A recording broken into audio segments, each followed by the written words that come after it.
La suite, vidéo numéro 2 sur la suite. On était à la grande tribulation, maintenant on passe au règne de Jésus-Christ. À la fin de la grande tribulation, Jésus viendra avec l'armée céleste qui est l'Église, les saints de l'Église. Et tous ceux, les rachetés de la grande tribulation, on va dire, tous. Jésus revient sur terre pour régner. Il descend du ciel et vient sur terre, sur la montagne des Oliviers. Car les anges, le jour où Jésus avait quitté la terre, ont dit aux apôtres, comme il est reparti, il reviendra. Donc Jésus reviendra à Israël, Jérusalem, poser ses pieds sur la montagne des Oliviers. Il reviendra sur terre pour régner pendant 1000 ans. Mais avant ça, il y a la grande guerre d'Armageddon. Car le diable réunira des hommes pour faire la guerre à notre Seigneur. Mais il va perdre. À la fin de cette guerre, l'Antichrist et le faux prophète sera jeté dans le feu. Ce sera la fin pour eux. Satan sera enchaîné pendant 1000 ans et tous ses démons avec. Commencera alors le règne de 1000 ans sur la terre de Jésus-Christ, qui nous montrera un vrai règne de paix totale sur la terre. Ce sera un règne à la verge de fer, ça veut dire un règne droit et dur. Les désobéissants vont obéir. Comme en créole on dit, faire bon bagou, fétis gentil ne marchera pas. Vous allez être gentil sous le règne de Christ. En plus, il y aura les anges aussi qui seront sur la terre. On sera là, nous l'Église, avec les corps de gloire présents. Ce sera plus pareil, ce sera plus la même chose. Au bout des 1000 ans du règne de Christ, Satan sera relâché de sa prison. Pourquoi? Beaucoup de personnes ne comprennent pas. Pourquoi il est relâché? Parce que pendant les 1000 ans du règne du Seigneur, beaucoup sont nés. La population a augmenté, une nouvelle population sur la terre. Et ces gens, beaucoup n'ont jamais connu Satan et ses influences, car Satan et ses démons, pendant les règnes de 1000 ans, étaient enchaînés. Il n'y avait aucune influence diabolique sur la terre. Dieu est juste. Dans le passé, les peuples comme nous, on a subi de plein fouet Satan et ses démons. Et Dieu aussi a utilisé ça pour nous tester. Donc, Dieu va relâcher Satan pour regarder qui lui est fidèle. C'est un test. Satan est utilisé. Donc, on voit bien que Satan est même l'instrument de Dieu. Dieu a pouvoir sur tout.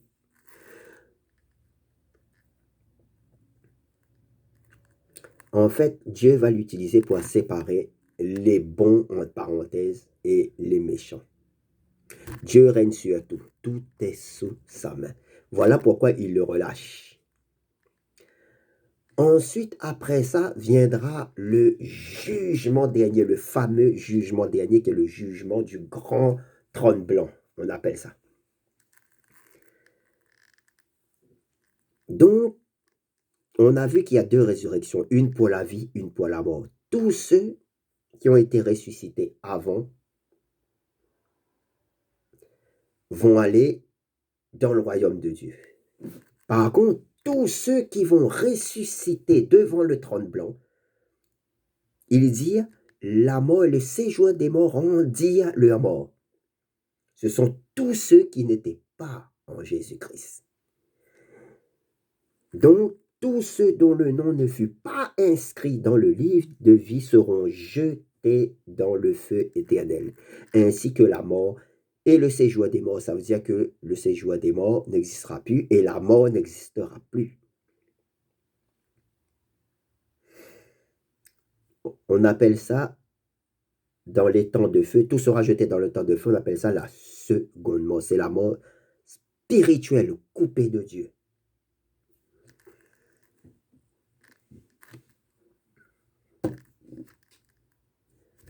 Les gens seront jugés par leurs actes. Les livres seront ouverts, il est écrit. Et tous ceux qui ne sont pas en Jésus-Christ, il y aura tout ce qu'ils ont fait sur terre. Tout, dans les moindres détails, seront jugés par leurs actes. Par contre, ceux qui se sont sanctifiés avant, ben, tout leurs actes est effacé de ce livre. Donc, en fait, ils ne sont même plus dans ce livre. Ils sont dans le livre de vie où il y a leur nom qui est écrit. Donc, voilà. Donc, tous ceux qui viendront au jugement du grand trône blanc, en résumé, c'est le jugement pour la condamnation éternelle. Et à la toute fin, on passe dans le royaume de Dieu. C'est ça le royaume de Dieu. Le royaume de Dieu, c'est quand on passe tous dans l'éternité.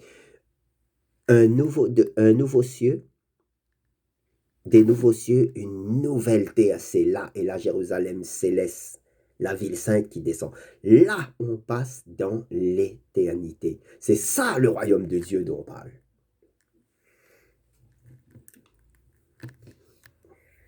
La Jérusalem céleste, c'est la ville de Dieu qui descend. C'est Dieu avec nous. Nous mangerons à volonté des fruits de l'arbre de vie et on vivra la félicité éternelle. Plus aucun mal. Voilà notre destination finale. Le royaume de Dieu. De la félicité éternelle. Et là-haut, on ne s'ennuiera pas. Il y a plein de choses à faire. Beaucoup de personnes croient qu'on sera là-haut au paradis, on va s'ennuyer. Non, on s'ennuiera. Il y a tellement de choses à faire que même si ça se trouve l'éternité, on n'aura pas le temps de tout faire. Il y a toujours quelque chose là-haut. Et en plus, on sera dans un état de joie, de félicité éternelle qu'on ne peut pas ressentir, nous, sur cette terre. Donc, voilà. Alors, maintenant, je vais vous parler des dangers de notre époque, des pièges qui peuvent nous empêcher d'aller au paradis. Ça, c'est aussi très important. Alors, allons-y. Déjà, il faut savoir que la Bible est composée de 66 livres. S'il y a plus de livres, changez de Bible. La Bible a 66 livres. Pas un de plus. Il faut éviter les traductions qui est écrites T-O-B. C'est des traductions écuméniques de la Bible. Il faut éviter parce que ces traductions ont été modifiées. C'est comme si on mettait de l'eau dans le vin.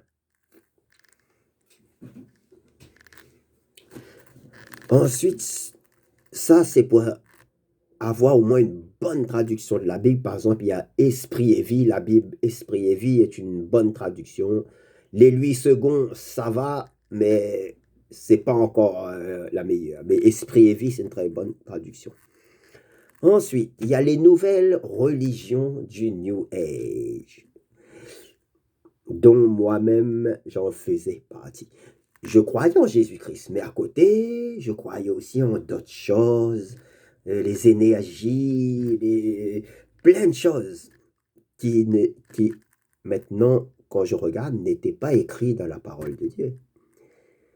Qu'est-ce que le New Age? C'est une religion qui prône le culte du moi. Ce n'est pas Jésus qui nous sauve, c'est nous sauvons nous-mêmes.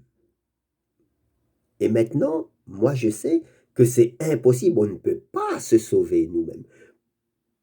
Comme Dieu est saint, pour venir à Dieu qui est saint, il faut qu'on redevienne saint, il faut quelque chose vraiment de saint pour nous sauver. Nous-mêmes, on ne pourra pas nous sauver. Parce que Dieu dit que le salaire du péché, c'est la mort. Ça veut dire, une fois qu'on a péché éternellement. Le seul rachat, c'est pour ça que Dieu a envoyé son Fils, c'était le seul moyen de nous sauver. C'est pour ça qu'il le dit. Jésus-Christ le dit, il est le seul chemin. Il n'y a aucun autre. Ce New Age prône le culte du moi. Je me sauve tout seul. Je suis Dieu. Eux-mêmes, ils se prennent pour des dieux. Nous ne serons jamais comme, nous ne serons jamais Dieu. Nous sommes les créatures. Nous ne serons jamais le créateur. Ça, il faut bien le comprendre. Chacun a sa place. Dieu a tout créé dans un ordre précis. Donc, ces gens-là refusent Jésus-Christ. Après, il y a des chrétiens, c'est pour ça qu'ils sont là-dedans, et je lui ai dit de sortir de ça. Parce qu'ils croient en Jésus-Christ, mais en même temps, ils croient dans des choses qui ne sont pas de la parole. En fait, c'est de l'écuménisme. On mélange la sainte doctrine avec des choses qui ne sont pas de Dieu.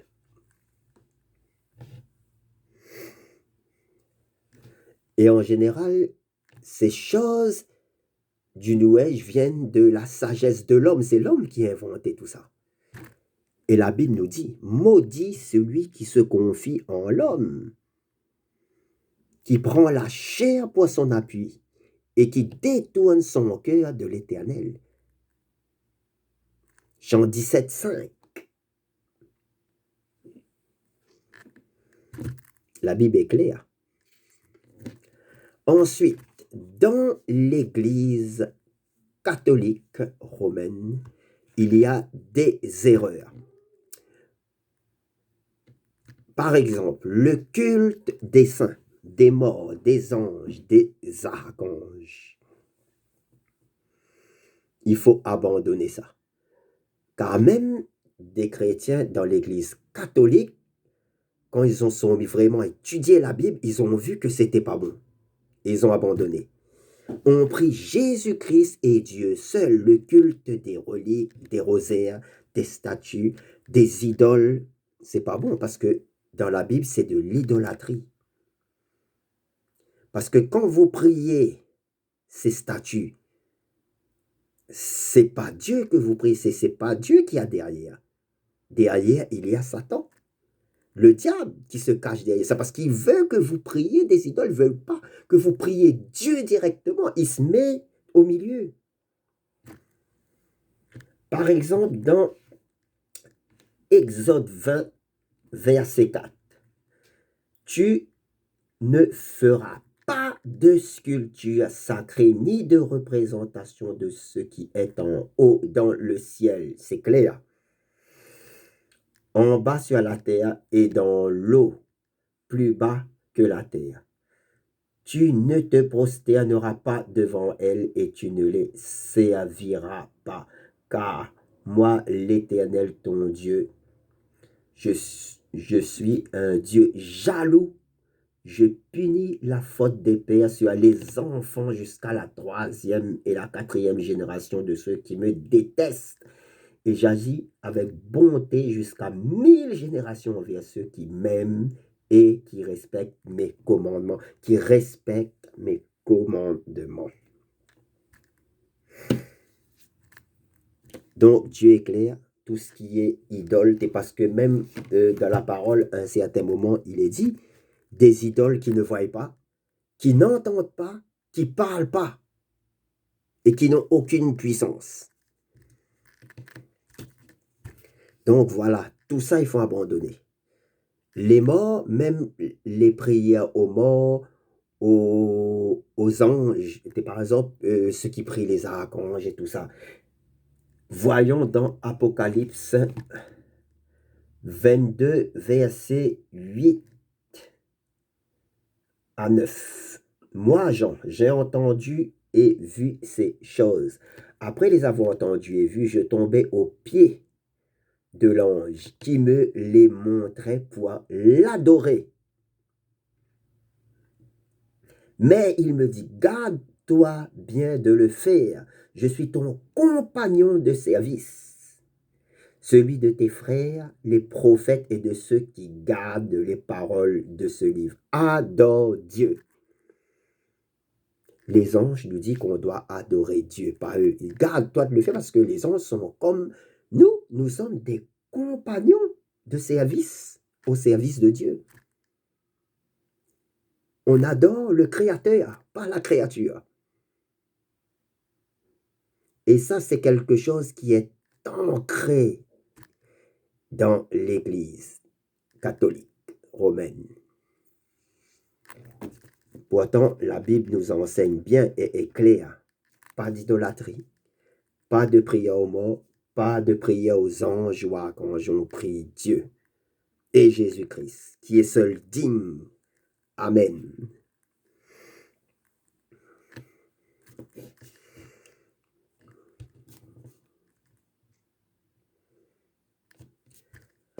Encore autre chose, c'est à propos du purgatoire. Le purgatoire n'existe pas. C'est une invention de l'Église catholique romaine. Il n'y a pas de purgatoire. Il est donné à l'homme de vivre une fois et ensuite vient le jugement. Il est donné à l'homme de vivre une seule fois et ensuite vient le jugement. C'est pas écrit qu'on passera par un purgatoire. Après la mort vient le jugement pour le royaume ou pour la seconde mort.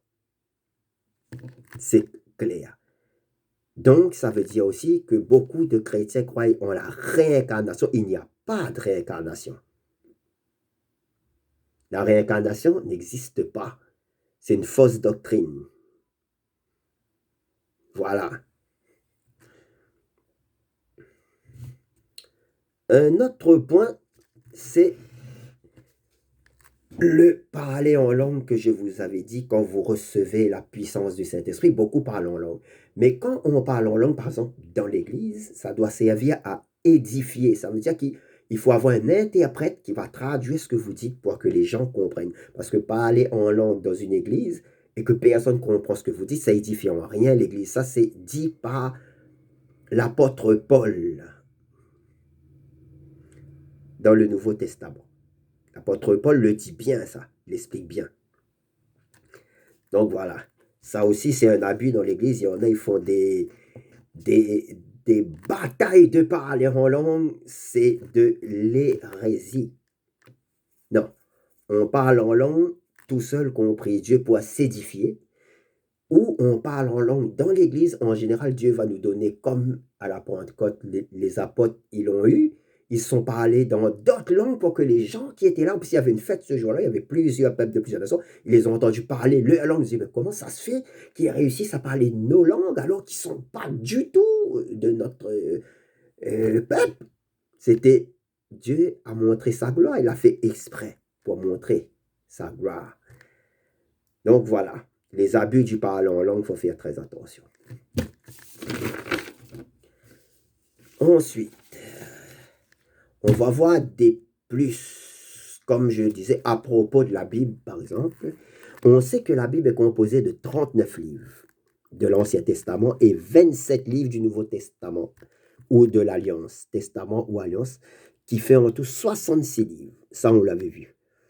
La plupart des écrits de l'Ancien Testament furent écrits en hébreu, une partie en grec. Le Nouveau Testament est écrit en grec. Beaucoup ne pensent pas à ça, que la Bible a été écrite en hébreu et en grec. Si vous voulez chercher des vraies traductions le plus proche possible, il va falloir traduire l'hébreu et le grec. Il y a certains qui sont passés par là, qui ont fait d'excellentes traductions. Il faut faire des recherches. La Bible est un ensemble de parchemins écrits à des époques différentes, sous l'onction de l'Esprit Saint. Parce que beaucoup de personnes disent, oui, mais ce sont des hommes qui ont écrit la Bible. Non, non, ils l'ont écrit sous l'onction de l'Esprit Saint.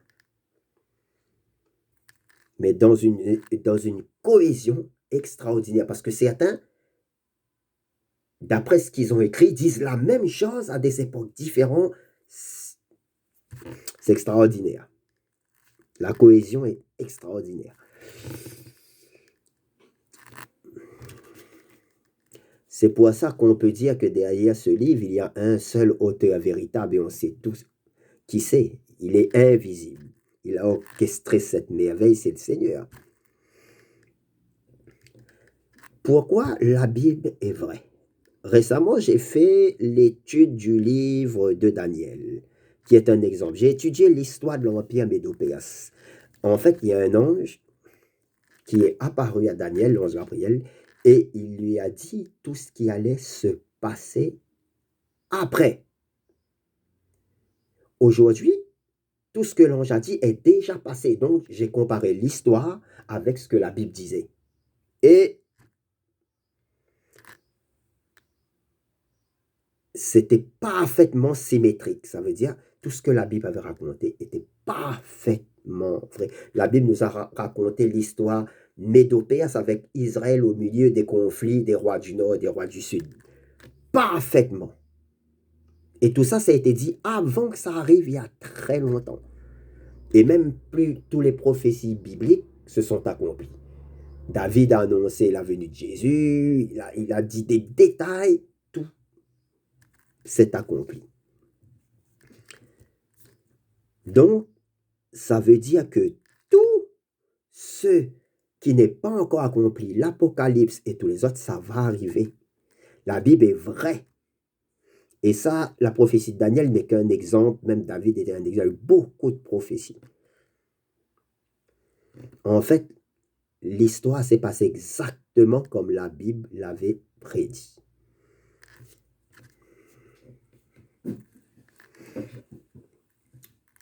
Donc, voilà.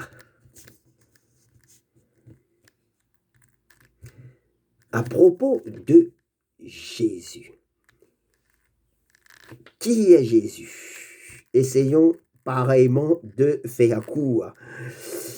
Jésus, c'est la parole de Dieu faite chair dans un corps physique.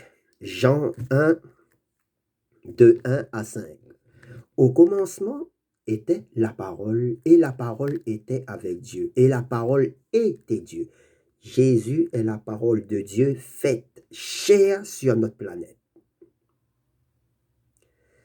On le dit bien, la parole était avec Dieu, ça veut dire que Jésus était quelqu'un d'à part, mais en même temps, la parole était Dieu. N'oubliez pas que le concept de Dieu en lui-même nous dépasse, on ne sait pas tout de Dieu. Mais en tout cas, Jésus est Dieu. Ça peut être étonnant, mais en même temps, il est quelqu'un à part. Donc, Jésus est Dieu fait chair. Il est un personnage à part entière, mais en même temps, il est Dieu. Ça paraît un peu déroutant, mais on va donner un exemple, explication.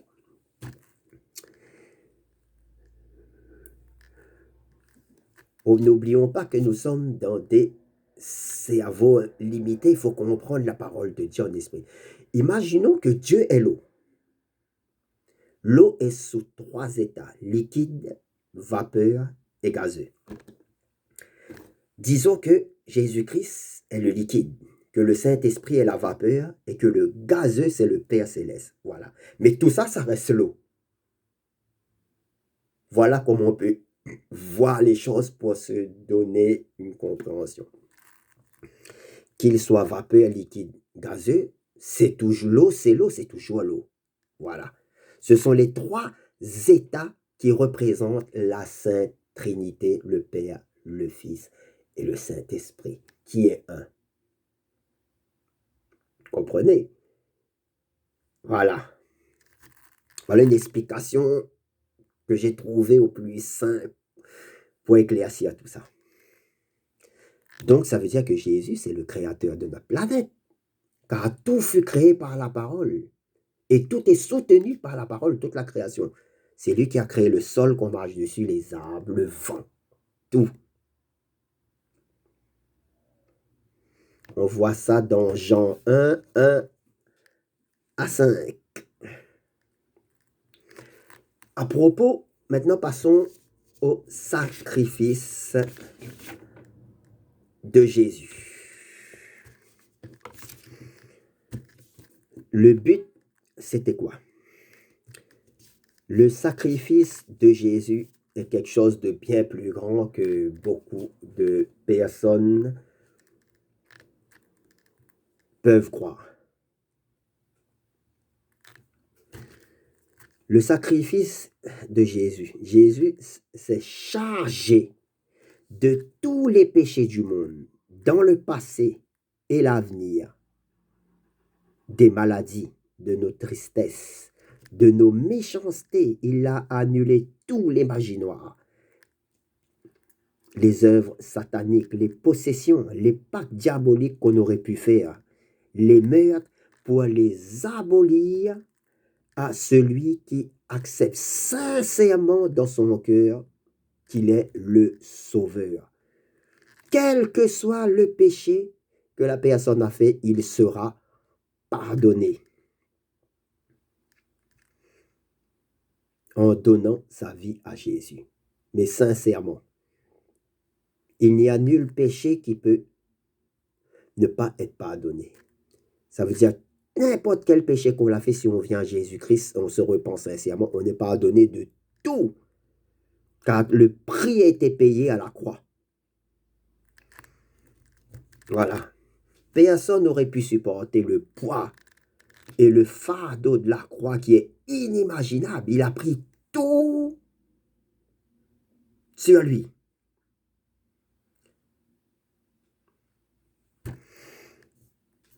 Aucun être humain n'aurait pu. Bien que Jésus a subi des souffrances terribles, fouetté avec un fouet d'épines, sa chair était arrachée, sa barbe était arrachée. Et bien avant Luc 22, 44, étant en agonie avant qu'il fût arrêté, il priait plus instamment et sa sueur devient comme des grumeaux de sang qui tombaient à terre. Le fardeau qu'il a pris était lourd. Il a tout pris, même ce qu'il y a de plus caché en nous. Il a tout pris sur lui. Jésus nous connaît plus que nous-mêmes qu'on se connaît. Les gens recherchent l'amour de Dieu, il est là. Dieu a tant aimé le monde qu'il a donné son Fils pour que celui qui croit ait la vie éternelle. L'amour de Dieu est là.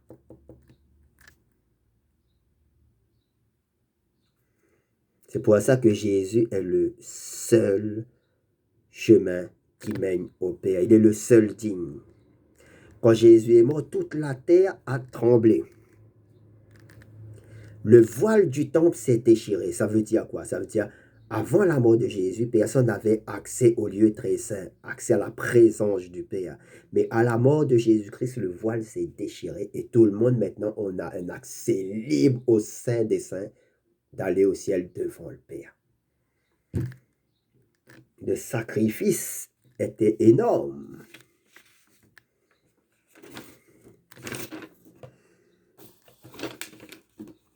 Donc, voilà, je voulais parler un peu du sacrifice, que ce n'était pas qu'un simple sacrifice pour nos péchés, mais c'était bien plus que ça. Et le poids, il n'y a que Jésus-Christ qui aurait pu faire ça. Sinon, nous serons tous, sans ce sacrifice, on serait tous condamnés, comme au temps de Noé, 8 personnes de sauvées.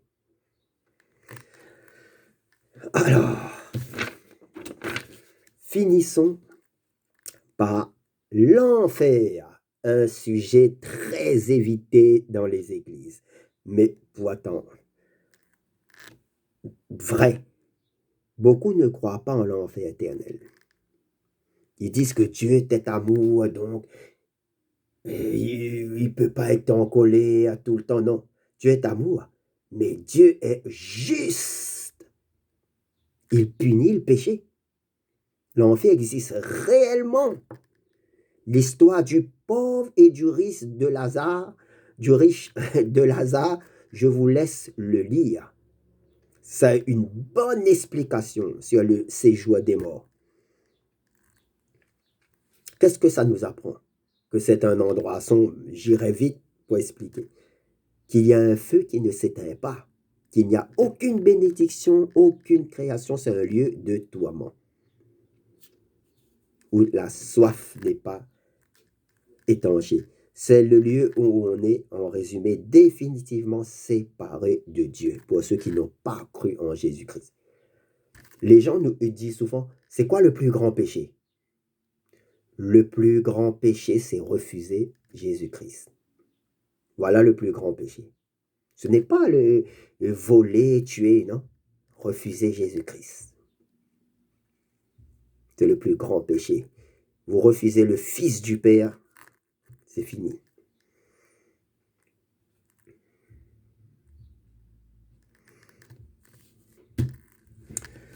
Voilà.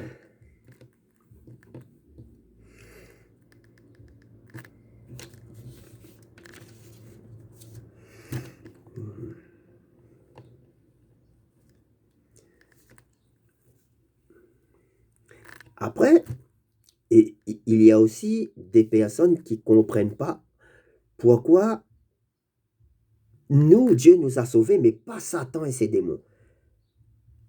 Satan et ses démons, ils étaient au ciel avant. Satan, on sait tous que c'était un ancien ange de Dieu, comme un archange. Lui, il a péché, mais Dieu ne les a pas pardonnés, eux et leurs anges. Pourquoi nous? Parce que nous sommes nés d'un monde qui était déjà pécheur.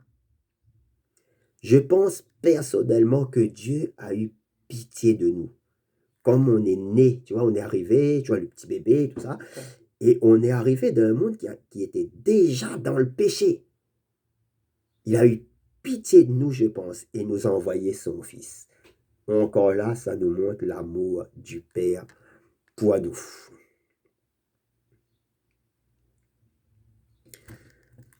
Voilà. Donc, pour finir, on dira que qu'est-ce que la seconde mort qui est écrite dans la Bible?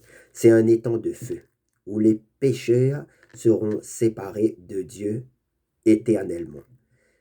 Le jugement est un avertissement aux croyants, aux vierges folles de la Bible et aux chrétiens tièdes de la Bible pour qu'ils cherchent le salut en Jésus-Christ. Le jugement doit motiver le chrétien à